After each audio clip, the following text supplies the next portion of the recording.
People want to save orangutans. People want to save children. They just don't know that actually the choices they are making day to day are impacting those things. Sustainability is not just about wearing something new made from a sustainable brand. Sustainability is not about how it feels, but it's how it makes you feel. Luxury is changing. It's no longer just about marble, labels, or status. Today, true luxury is responsibility. From fashion to interiors, from hospitality to everyday living, three voices come together to answer one difficult question.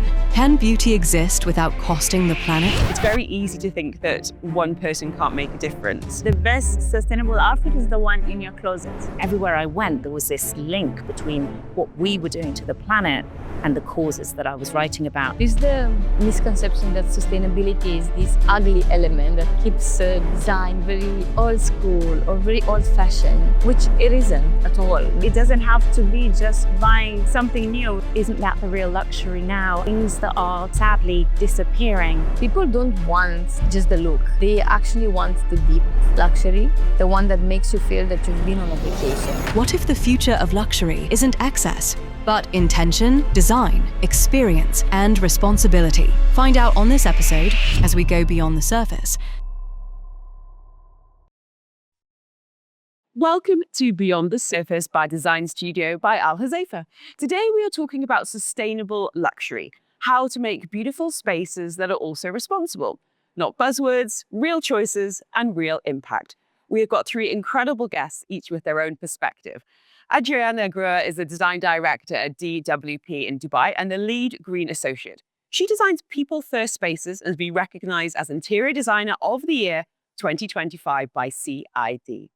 Habiba Abdulrahman is with us, a sustainable fashion advocate, founder of Trash in Kenya, a verified climate champion, and a voice within Fashion Revolution UAE and Mrs. Earth UAE. And Anthea Ayache is the founding editor of The Ethicalist, the UAE's first sustainable lifestyle magazine. She's a journalist who champions conservation and conscious living in many forms. But I'd love to start with your whys, because it is a choice to incorporate sustainability into our lives, into our businesses. And maybe, Adriana, we could start with you, because as a designer, this has become a real integral part of the decisions you're making when it comes to clients. So why did you want to put the planet first when it came to your career? I love life. I really love it. And while you're talking about the planet, I don't think you can talk about it without thinking of the life itself. And slowly digging more into that, I thought, like, well, sustainability sounds like an interesting subject for me to explore. And I've started, of course, doing a lot of research. And the more you explore, the more you realize the challenges that people were having, even 10 years or 15 years ago when I was studying. And it was actually it was an amazing start. It really made me extremely excited to take that further. And I think that ties in really interestingly with fashion, because for a long time when we talked about absolute antithesis of that, you've been in Pageant, you're working with younger generations, but with your passion for fashion, why did you want sustainability to become such an important part of that conversation and to change the conversation and the narrative for the rest of us? I come from Kenya, which is one of the countries that receive almost,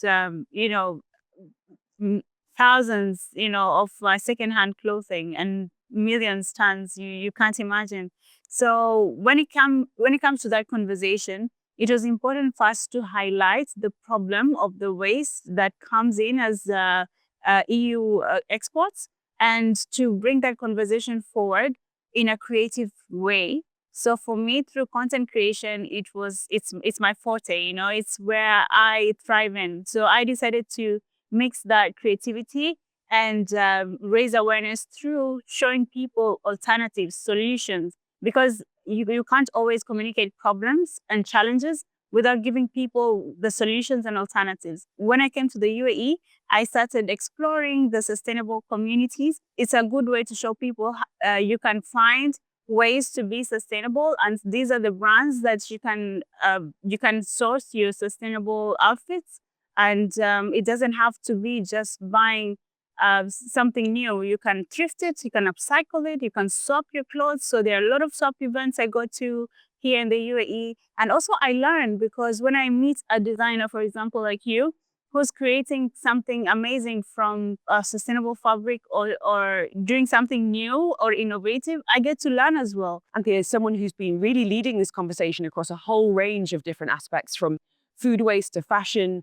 You know, when we think about energy usage in the UAE, you were one of the earliest voices, I would say, who is out there making that information feel accessible. And as a journalist distilling it, you wanted to become someone who was able to bridge that gap between the numbers and the businesses and the scary stuff. And actually, guys, this is what you can do. Thank you very much for saying that, because I feel that hope is a huge element of getting over the bridge of how scary things are in the world right now. And I think that telling stories that are beautiful, that are well illustrated, is a beautiful way of conveying messages that people want to read and therefore be inspired to make a difference. But where it started from was I was a humanitarian journalist to begin with. I wrote a lot about human rights, women's rights, vulnerable communities. And I used to travel a lot to write about these stories. And I realized as I was going, the more places that I visited to write about vulnerable communities, the more I realized the relationship between what was going wrong and what we were doing to the planet. So, for example, I went to Cambodia to write about a lack of access to clean water in rural communities. And on the way to these villages where a lot of the children were being born with birth defects, a lot of the members of the villages didn't have teeth, their water was orange when we got there, and they didn't understand that water should be clear. But on the way there were all these fast fashion factories pumping out all the dyes, which then, however many tens or hundreds of kilometers further down the road, was translating into poisoning these water sources. So it was fashion that was creating this lack of clean water shortages. I went to write about palm oil plantations, to write about orangutan extinction. And again, that was because of our obsession with palm oil, and I realized that everywhere I went, there was this link between what we were doing to the planet and the causes that I was writing about. And that's when I decided that there needed to be a platform for this, to raise awareness so people would know these stories, because people want to save orangutans. People want to save children with birth defects. They just don't know that actually the choices they are making day to day are impacting those things. It's very easy to think that one person can't make a difference. And it's actually the opposite in many ways when you start to empower people with that kind of information. And just to quickly touch on fashion, tell us about what you're wearing today, because that was a choice. So I am wearing almost fully pre-loved. This is very old, but this is a pre-loved Christian Dior suit that I picked up from Garde-Robe, which is on Al Wasl, and the shoes are also from there, Valentino shoes from there. I got them at a fraction of the price. Love the fact that somebody didn't fit into them anymore, or didn't like them anymore, or perhaps just had too many clothes. And instead of throwing them away, they've handed them onto a pre-loved platform, and somebody like myself can now really enjoy them. Luxury for less. Absolutely. There's a lot to be said for pre-loved. And there's a lot of pre-loved in the UAE that we have access to. And there's so many rental platforms, pre-loved platforms for kids, for adults. We should all be using them. Habiba, when you were part of Mrs. Earth UAE, for anyone that's not familiar with that competition, would you mind telling us a little bit about it and some of the challenges you had when it came to finding clothes that would be stage ready, photo ready? Bringing that voice of sustainability in fashion in a pageant space, especially in a big stage like that, well, for me, first of all, it was a bold move to make, but I knew it was important to do that. Part of the pageant stages in competition, you have to come up with an outfit that symbolizes something or that is fashionable to you, and for the judges to be able to, qualify you to win. So my sustainability aspect for it was to find something that is fashionable, attractive, as well as that can not compromise my style just to win something in a pageant. I still had to maintain my values. Most of these fabrics are made from polyester. So you see the design is really good, on the eye, but when you have to explain the materials, the fabrics that are made from, then automatically I am compromising my values. I went for a thrift first, I couldn't find anything. So I settled with rental, and rental really helped. I came to realize that UAE has options, and rental is actually part of the big circular fashion economy that people really hardly, talk about or figure out. So sustainability is not just about wearing something new made from a sustainable brand, but finding options that can help you to be part of that circular fashion. So I got a beautiful rental outfit that I wore on the stage, and it was green in color as well.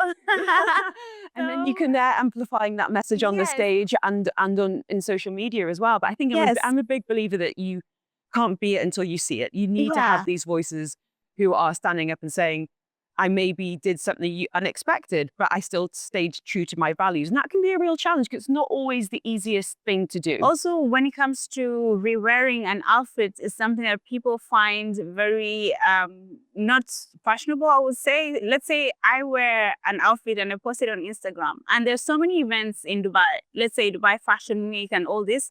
You don't want to be seen with the same outfit. So that's where also the problem goes. You end up finding people buying clothes and outfits and evening gowns that they don't wear. They just sit in the closet. So rental is part of it that can help if someone has that kind of weakness, because you only lasted with like 3 days. And it's not just about the materials on a garment, it's about materials we're using in our homes and we're surrounding ourselves with. And that is for the health of the planet, but also for the health of the people living in those homes, Adriana. There's the misconception that sustainability is this, as in fashion, this ugly element that keeps design very old school or very old fashioned, which it isn't at all. Nowadays evolved so much that you can get luxury done in a very sustainable way.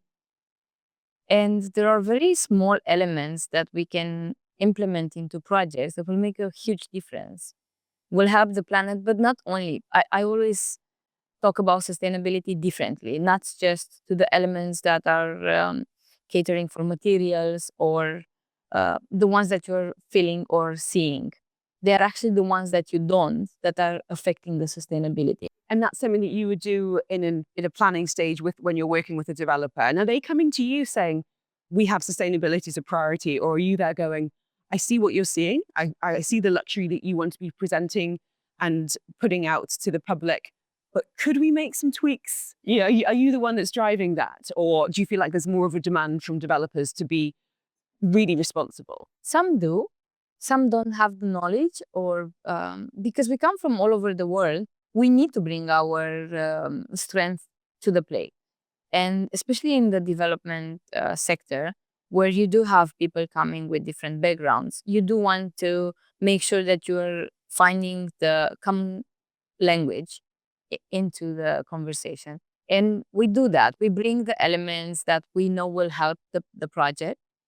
And if the developer is looking at the luxury space, then we will embed the elements that will fill the luxury, but more importantly, fill the quality of luxury.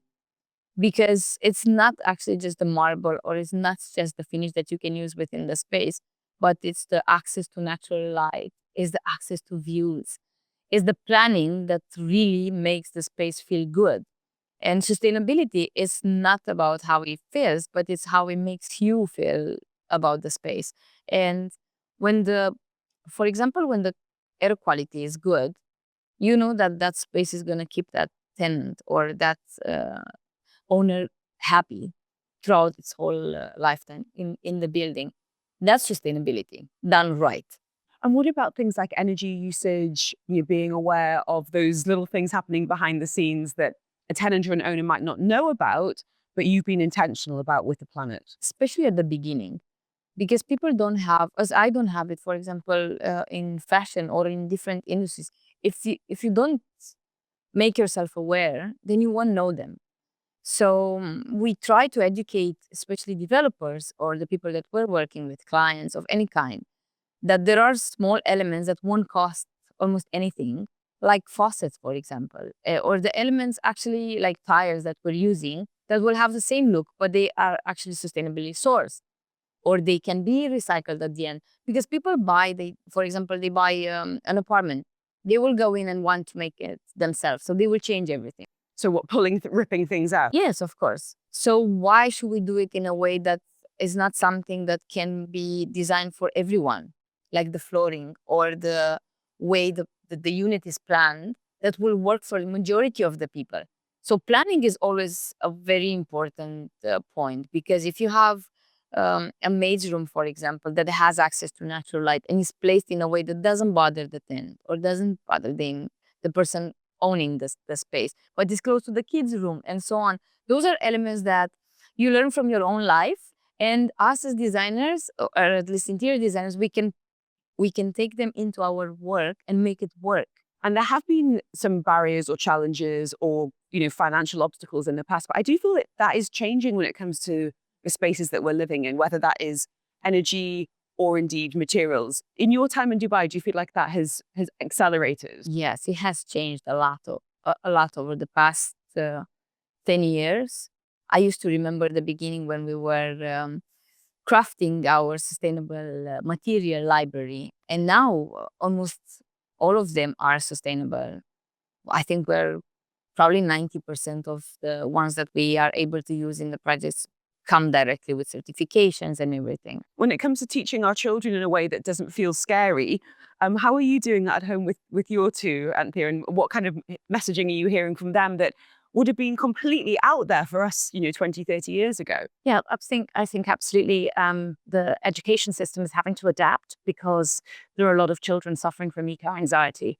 The slightly older children are growing up seeing wildfires and melting ice caps and droughts and vulnerable communities being affected by climate change. So I think that the education system has to incorporate climate change and sustainability and solutions into the curriculum. I'm very fortunate that my children go to Arbor School, or certainly my eldest does, and my youngest is going to be joining soon.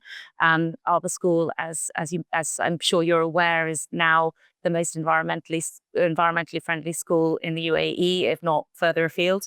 And the education there is all about eco-literacy. So at home, obviously, I'm doing things like we compost and we have a water filter and we don't use single-use plastics. And I'm vegetarian and have been for a very long time. And my children eat a lot of vegan and vegetarian food.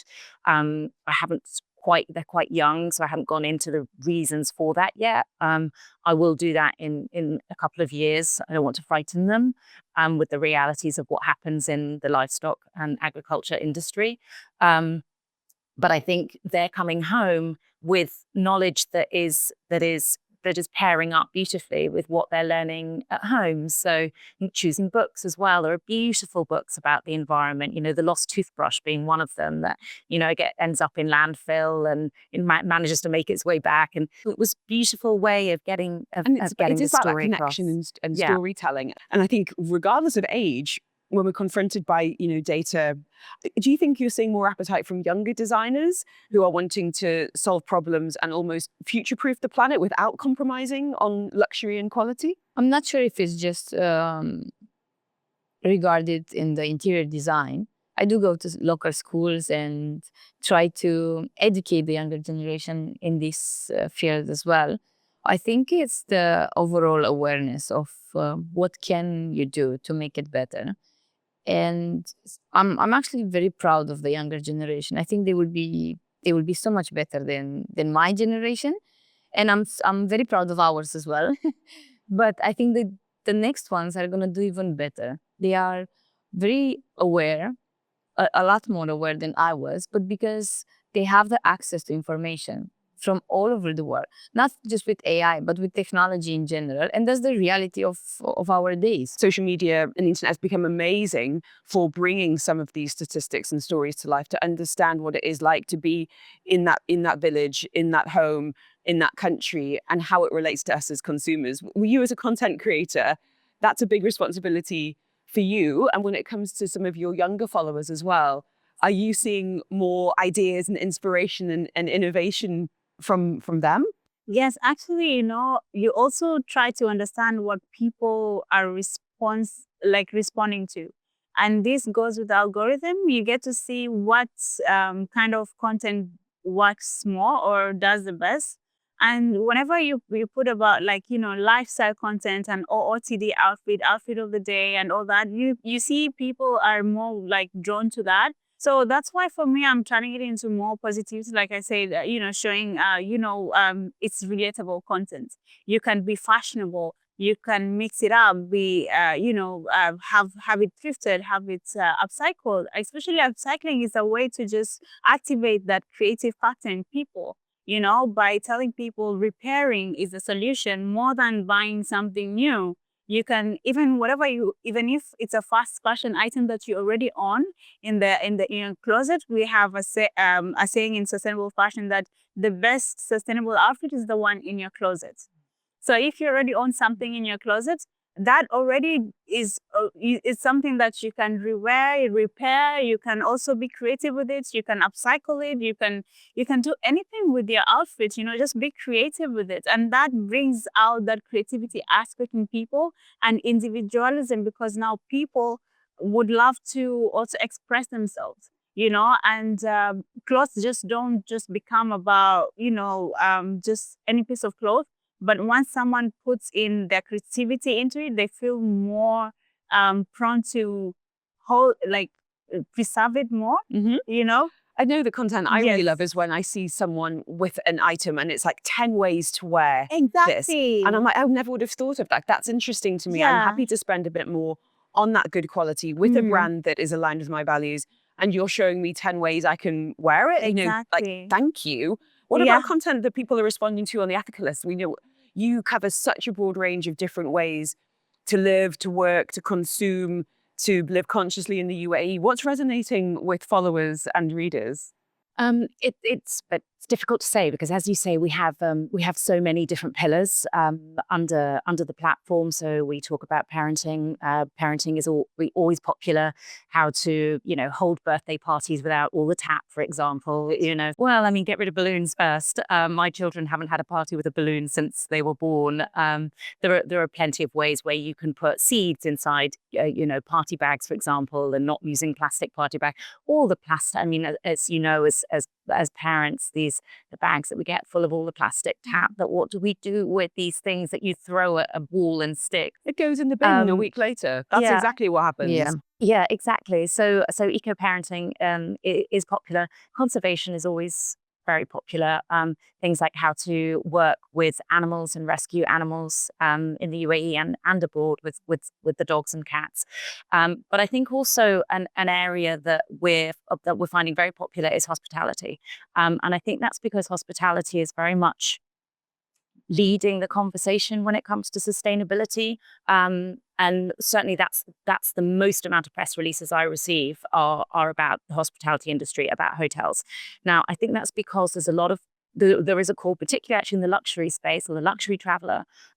They want more authentic, more genuine experiences. They don't want to go to a beach and see trash and it polluting the ocean, and they want to go somewhere where they feel that they're giving back. I think there was the 2025 Traveller Report done by Preferred Hotels, which showed that people want a meaningful, authentic experience, and that is regenerative travel. So I think for the hospitality industry, it makes business sense to be taking on sustainability. It does, but I would say a lot of them, it's very much a box ticking exercise. And it's this idea of we want to be seen and positioned as being sustainable and forward thinking. But when you scratch beneath the surface, it's actually a lot of greenwashing. So would you mind unpacking a little bit about that phrase and how it can show up and what we need to be aware of? 100%. So the terms eco-friendly and green luxury get bandied around all the time. You can't get rid of them and say that, they don't mean anything, because when they're done properly, they can mean a lot.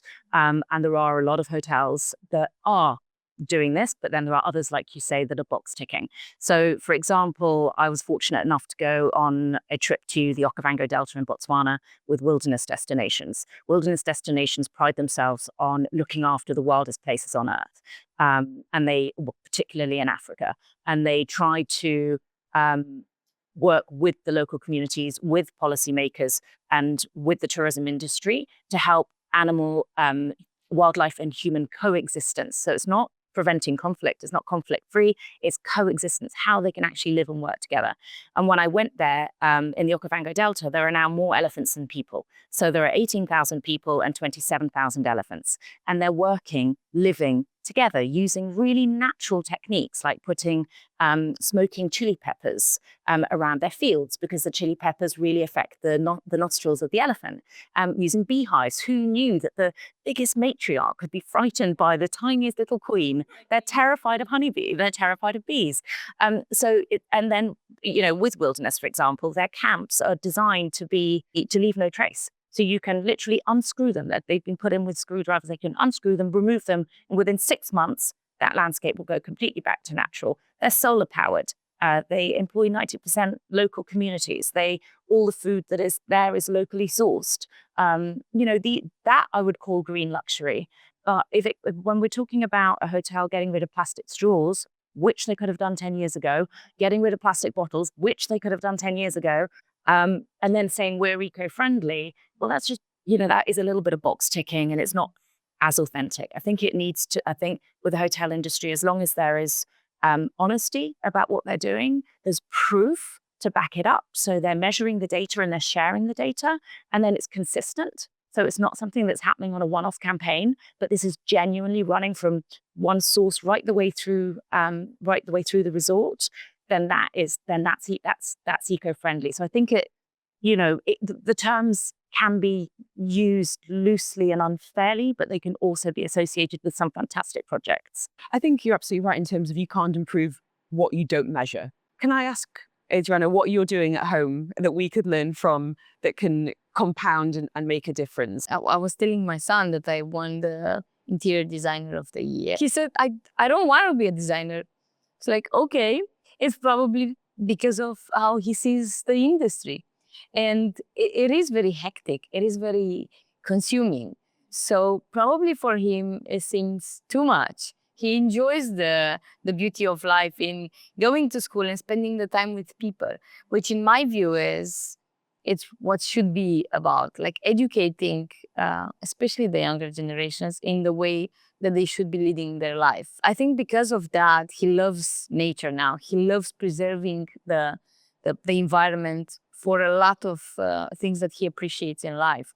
And for me, that's how I want to raise my kids. Of course, it comes with like how you brush your teeth and what type of toothpaste you're using.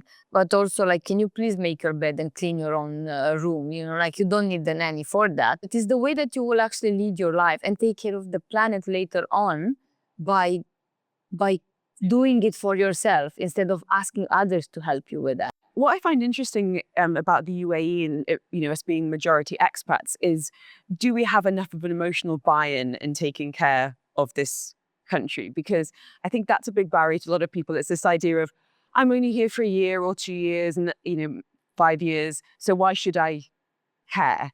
And I think that's unfortunately so short-sighted. Is that a barrier you've heard, or even subconsciously? But I also think that, so for example, if you live in another country, which many of us do, we go home to countries that have normally what we regard as a lot more nature.